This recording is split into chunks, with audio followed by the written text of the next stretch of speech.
Boa tarde, Protati. Aqui é a turma do terceiro ETIM ADM. Vamos apresentar sobre o sistema nervoso. Bom, como introdução, o sistema nervoso ele é responsável pela captação, interpretação e respostas, ou seja, assim como ele recebe informações, ele também transmite e ele assimila, ou seja, ele cria suas próprias informações para poder transmitir pelo corpo. Nesse caso, a gente pode perceber que com o aprendizado na primeira infância, essa captação é muito maior, porque é o momento em que o nosso sistema nervoso central está desenvolvendo, está dando os primeiros sinais de meio externo com o meio interno. E podemos dividir o sistema nervoso em duas partes, o sistema nervoso central e o sistema nervoso periférico. Algumas imagens para melhor compreensão. Bom, o sistema nervoso central, ele tem funções como percepção do mundo, funcionamento do corpo, realização de atividades e também armazenamento de informações. Ou seja, aquele contato com o meio externo e o meio interno é armazenado, é guardado dentro do sistema nervoso central e assim ele também transmite esses sinais para o corpo através de impulsos nervosos. Como componentes do sistema nervoso central, temos o encéfalo e a medula espinhal. O encéfalo ele é guardado dentro da caixa craniana para poder... Bom, o encéfalo ele é guardado dentro da caixa craniana, que serve para proteger o encéfalo de impactos. Então, a caixa craniana ela é formada por meninges, que são três meninges fibrosas, que tem o nome dura mater, que é a parte mais externa, a aracnoide, que é a parte intermediária entre a camada mais externa e a mais interna, e a pia mater, que é a camada mais interna de proteção.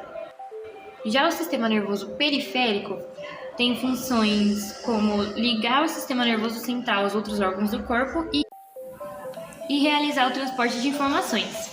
Nesse caso, o sistema nervoso periférico, sua principal função seria principalmente na movimentação do nosso corpo. Então, ele liga o sistema nervoso central, a nossa central de comandos, com o resto do corpo, ajudando assim no auxílio da movimentação, na função dos órgãos do corpo e na locomoção. Seus principais componentes são os nervos e os gânglios.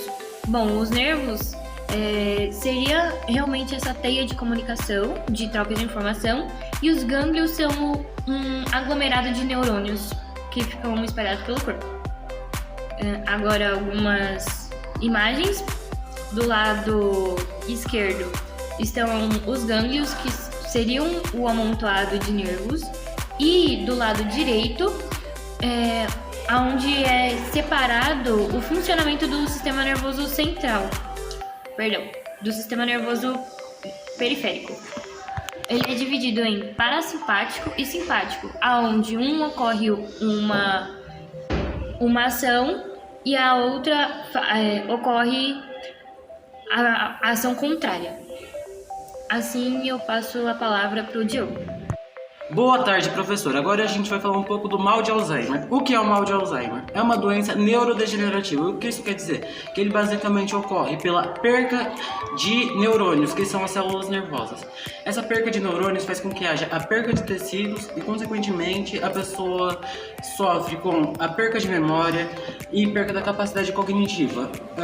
A gente vai entender um pouco como ocorre o mal de Alzheimer. Ele ocorre devido ao aumento da proteína beta-amiloide ou a proteína tau.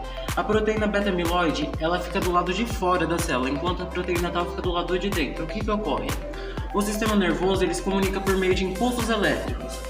Quando a proteína bloqueia o impulso elétrico, ela impossibilita a comunicação. E quando ela entra dentro do sistema da célula nervosa, ela faz com que a célula atrapalhe o maquinário celular, assim consecutivamente vai deixando a célula doente. E com o tempo a célula começa a morrer. Mas isso aí não é a causa, e sim o que ocorre. A causa é basicamente 2 fatores: idade e genética. Normalmente as pessoas com mais de 65 anos têm uma maior chance de ter Alzheimer, por mais que as pessoas com menos que essa idade também tenham. E outro fator é a genética. Bem, você pode ter um gene na sua célula que faz com que você acumule a proteína, ou então não digira essa proteína e faz com que o seu corpo acumule essa proteína por muito tempo. Tem um estudo francês que ocorreu nos anos 70 na Catedral de Notre Dame. Lá nós tínhamos uma grande quantidade de freiras e o que se notou? Que as freiras que praticavam exercícios físicos, tinham uma boa alimentação, praticavam jogos como o xadrez, que são exercícios cognitivos, e estudavam outras línguas, tinham menor chance de desenvolver Alzheimer. Isso porque, basicamente, quando você estuda uma nova língua, faz alguma atividade cognitiva que incentiva o seu sistema nervoso, basicamente você está criando uma nova ligação nervosa, ou seja, caso as proteínas vão lá e comprometam uma ligação, você vai ter a outra ligação intacta. Continuando,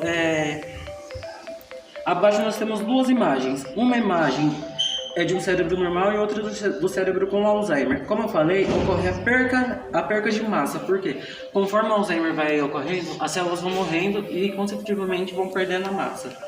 Para evitar o Alzheimer, é recomendável você ter uma boa... reduzir a chance de você desenvolver. Ter uma boa alimentação, cuidar bem da sua vida, não passar por muito estresse, ter um bom desenvolvimento cognitivo, como eu já falei, de você aprender uma nova língua. E além do mais, que recentemente, no ano de 2020, uma farmacêutica norte-americana descobriu um medicamento que tem uma possível eficácia para combater o Alzheimer. Como ele funciona?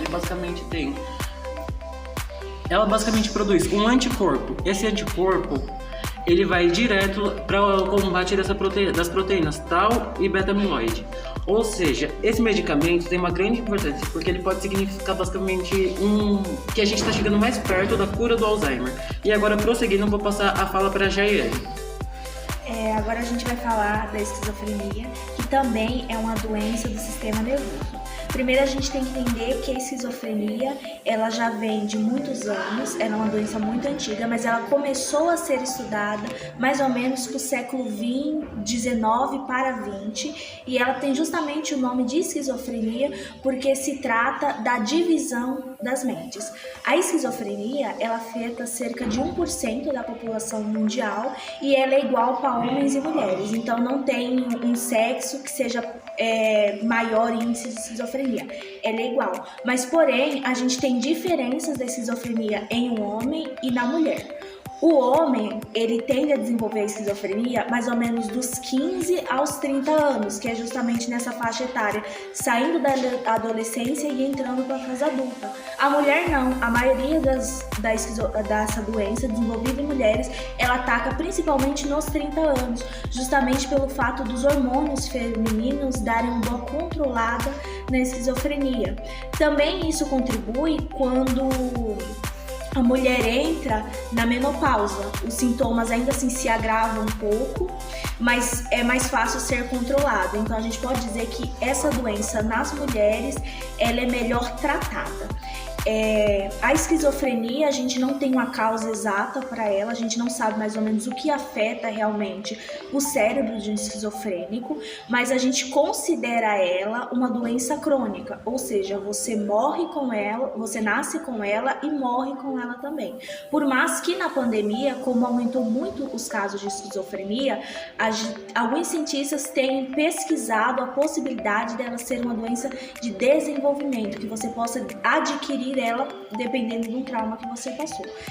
Se você tem algum parente na família que já é esquizofrênico, você também tende a ser esquizofrênico. A sua taxa de porcentagem para desenvolver a doença é maior, mas não significa que você vai realmente desencadear a doença, pois certos fatores externos contribuem muito. Por exemplo, se a sua casa tem muitas brigas, se você é uma pessoa que lê muito, ou até mesmo o uso de algumas drogas como a maconha fazem essa doença se desencadear mais rápido. A gente na esquizofrenia temos, digamos assim, 2 tipos de sintomas, que a gente chama de os negativos e os positivos. Os sintomas positivos são o quê? São os sintomas como alucinações, ouvir as vozes e a paranoia. As alucinações são imagens muito semelhantes ao que a gente descreveria com demônios, por isso que muitos anos atrás, há muitos séculos, ela era muito confundida com a possessão demoníaca. As vozes que se escutam normalmente são ou para a pessoa se matar, em casos mais avançados, raramente contra matar alguém, atentado a alguém, mas também as vozes entram muito na coisa da paranoia, que é sua mãe não gosta de você, essa pessoa está mentindo para você, não confie em ninguém, todos querem te matar. E temos os sintomas negativos, que é o quê? Que é a empatia, a apatia, desculpa, é a apatia sobre sentimentos, ou seja, a pessoa é apática sobre sentir alguma coisa. Supondo, morre um parente dela, ela não apresenta a tristeza pela morte daquele parente, mas ela também não apresenta felicidade, ela é apática, ela não tem sentimento, ela não tem relação, é como se não afetasse ela diretamente. Também temos os sintomas de aprendizagem, por causa que essas pessoas foi demonstrado que elas têm mais dificuldades para aprender e demoram mais também. E por que a gente fala que uns são sintomas positivos e outros são negativos? Os sintomas positivos, quando a gente introduz a medicação, eles são respondidos mais rápido, ou seja, é a primeira coisa que a gente consegue controlar. Os sintomas negativos, infelizmente, a gente só consegue controlar ele claro, com o uso de medicações mais fortes também, mas consultas e terapias com base em psicólogos e psiquiátricas. O tratamento, ele é feito por uma medicação bem simples, que tem o objetivo de controlar essas alucinações e trazer literalmente a pessoa para o mundo real. Agora, o diagnóstico, ele não deve jamais ser feito, em hipótese alguma, pelo próprio paciente, sem contar que as pessoas com esquizofrenia, elas não aceitam o diagnóstico, por isso a dificuldade delas procurarem ajuda, mas também não deve ser feito por pessoas da família, e sim sempre pelo psiquiatra. O psiquiatra, ele vai analisar os sintomas e, lógico, depois de ter descartado outras possibilidades, ele vai atestar a pessoa com esquizofrenia. O tratamento, ele é bem simples, ele consiste em você gerenciar medicações para que pare com as alucinações e com os delírios e paranoias. E em questão da pessoa ser muito apática aos sentimentos, normalmente é tratado na terapia com o psicólogo, acompanhado juntamente com o psiquiatra. Em raros casos é necessária a internação, na maioria das vezes não é necessário. Por mais que as pessoas com esquizofrenia sofram muito preconceito, até que não, por mais que ela afete apenas 1% da população, temos muitos casos de pessoas que, mesmo com a doença, vivem normalmente. Exemplo, a atriz Megan Fox, de Transformer, e a cantora Anitta também já comentou possuir uma tia com esquizofrenia. Por mais que a doença ainda assim seja muito alvo de preconceitos, é tratável e é muito mais fácil, a gente tem que colocar na nossa mente que é muito mais fácil um esquizofrênico fazer mal a si próprio do que a outras pessoas.